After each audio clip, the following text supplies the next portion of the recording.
Welcome to a word of hope on this second week of Easter season, April 21st.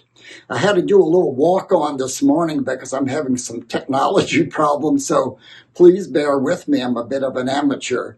But in today's readings, we see in the Acts of the Apostles something that I think is very relevant and important for us to reflect upon today. And that is the apostles are now being tried for the second time for their preaching of the gospel.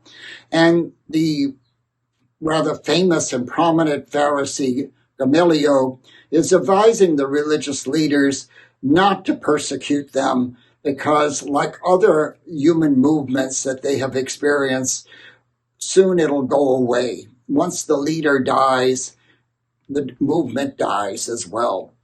But he also says, but if this is a human activity, this will happen. But if it's of God, we might find ourselves opposing God. So he counsels them just to leave them alone.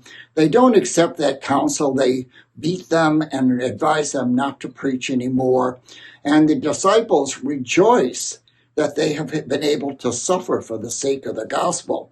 Now, that might seem really strange that a person would be happy that they're getting beaten up for the gospel. But in fact, if we look at the entire history of the church, the whole 2,000 years, we see this as a recurring event, even to our own time, that people suffer for the sake of the faith, and that suffering brings about birth. And that's what we're seeing happening slowly in the Acts of the Apostles. The Holy Spirit is going out and encouraging the apostles to spread the word so that the church may grow. Today, we think that, so what? We're here in the United States, we have religious freedom, and overall, we don't have much civil interference in the practice of our faith. But that's not always the case. And if you think just south of us in Nicaragua today, the church is suffering.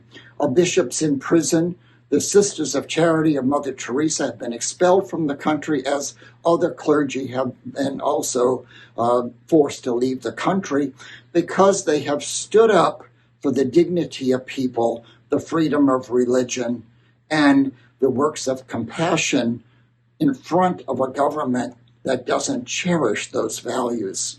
So today, let us, first of all, thank God for the freedoms we have in terms of our faith, but also to reach out and embrace those churches throughout the world who suffer for the sake of Christ, so that they too may flourish and experience the Easter joy that Christ has brought to us in this holy season.